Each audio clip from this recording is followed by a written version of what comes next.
لوگ جن کی طرف آپ اشارہ کر رہے ہیں ان میں سے تو اکثر لوگ سیکولر ہیں، کئی ان میں سے ایتھیسٹ ہیں، ان کا مذہب سے کوئی لینا دینا نہیں ہے. اور اگر آپ اسی طریقے سے ریزیمبلنس بنانا شروع کر دیں گے پھر تو معاملہ خطرناک ہو جائے گا. پھر جو علماء یہ فتوے لگا رہے ہیں ان کے ہاتھوں میں جو 2-3 لاکھ روپے کے اسمارٹ فون ہیں، جن کو میں 76 موبائل کہتا ہوں پنجابی میں، اتنے بڑے بڑے، تو وہ بھی اسی کیٹیگری میں فال کر جائیں گے. جن گاڑیوں میں وہ گھومتے ہیں، دندناتے پھرتے ہیں، اور جو اسلحہ وہ یوز کرتے ہیں، باقی ساری چیزیں جو یوز کر رہے ہیں، ایون آج تو قرآن، بخاری، مسلم بھی ان پرنٹنگ پریس کے اوپر پرنٹ ہو رہا ہے جو اجمیر شریف والوں کا بنایا ہوا ہے اور بغداد شریف والوں کا. یقیناً ان کا نہیں بنایا ہوا، یہ بھی گوروں کا بنایا ہوا ہے. تو یہ اس کیٹیگری میں چیزیں فال نہیں کریں گی. بدعت کی ڈیفینیشن کو آپ سمجھ لیں. بدعت کی جو ڈیفینیشن ہے بخاری اور مسلم میں، اس میں واضح الفاظ ہیں، من احدث فی امرنا ھذا فہو رد. جس نے ہمارے امر میں، جو ہم نے دین کے طور پر تعلیم کیا ہے، اس میں کوئی چیز داخل کر دی، وہ مردود ہے.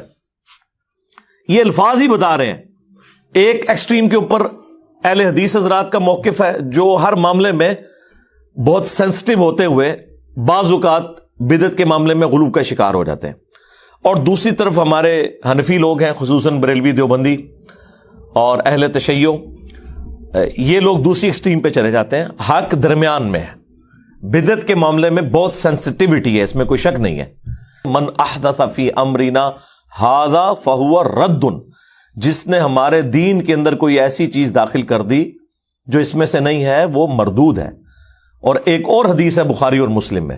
صحیح بخاری میں وہ ابن مسعود سے موقوفاً ہے، اور مسلم شریف میں وہ پوری مرفوع روایت ہے. جابر بن عبداللہ سے امام باقر علیہ السلام نے روایت کیا ہے، اور امام باقر علیہ السلام سے امام جعفر نے روایت کیا ہے کہ نبی علیہ السلام جب کبھی بھی منبر پر خطبے کے لیے آتے تو آپ علیہ السلام فرماتے حمد و صلات کے بعد، اما بعد فإن خیر الحدیث کتاب اللہ وخیر الہدی ہدی محمد صلی اللہ علیہ وآلہ وسلم وشر الامور محدثاتها وکل محدثۃ بدعہ وکل بدعۃ ضلالہ وکل ضلالۃ فی النار. کچھ الفاظ جو ہے نا اس کے، وہ سنن ابی داؤد کے اندر اور جامعہ ترمذی میں ہیں، کچھ سنن نسائی میں ہے. میجورٹی جو پورشن ہے وہ صحیح مسلم میں 2005 نمبر یہ حدیث ہے، اور موقوفاً ابن مسعود سے بخاری کے اندر بھی موجود ہے کہ نبی علیہ السلام نے فرمایا کہ آگاہ ہو جاؤ، سب سے بہترین کلام اللہ کی کتاب ہے، سب سے ہدایت یافتہ راستہ محمد صلی اللہ علیہ وآلہ وسلم کا ہے، بدترین کام وہ ہیں جو دین میں خود سے داخل کر دیے جائیں. ایسے جو کام ہیں یہ بدعتیں ہیں، تمام بدعتیں گمراہیاں ہیں، اور تمام گمراہیاں جہنم میں لے جانے والی ہیں.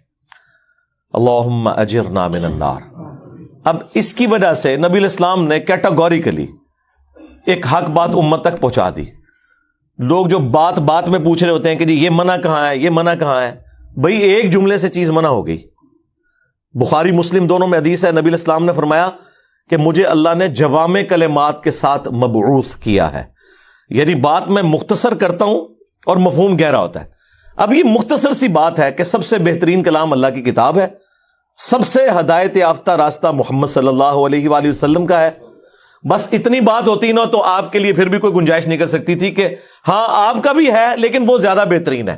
لیکن ساتھ جو کہا نا وشر الامور محدثاتها، اور بدترین کام وہ ہیں جو خود سے انوینٹ کر دیے جائیں، اور یہ کام بدعتیں ہیں، اور تمام بدعتیں گمراہیاں ہیں، اور تمام گمراہیاں جہنم میں لے جانے والی ہیں.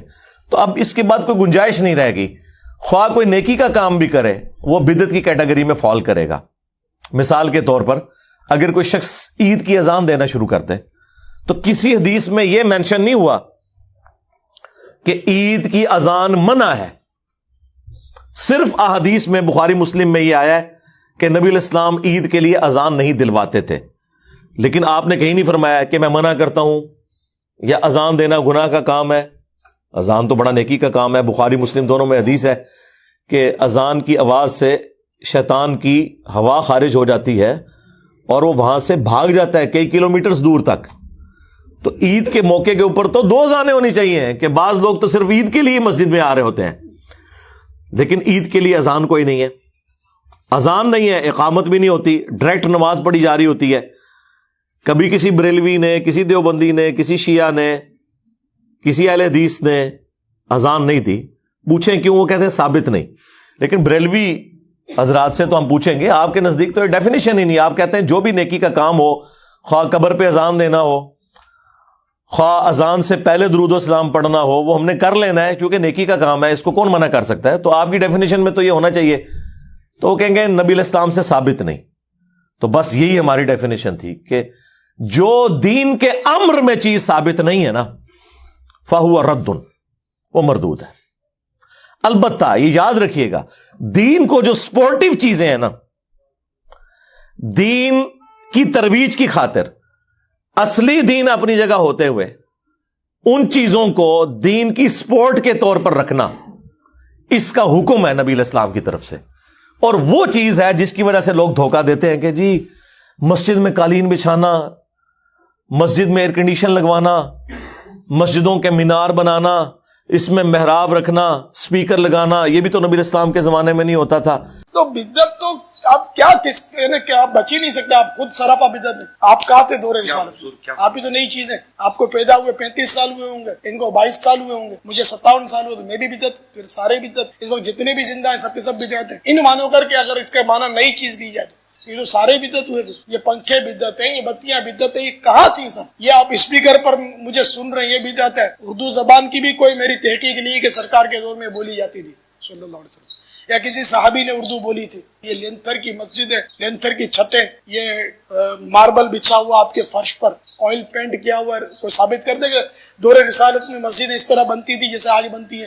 کوئی گنبد ثابت کر دے مسجد کا کہ پہلے گنبد بنتا تھا اور یہ طاق نما محراب مسجد میں بنتے تھے, منارے بنتے تھے مسجد کے. کوئی ثابت کر دے, کبھی بھی نہیں ثابت کرے گا کہ بنتے نہیں تھے.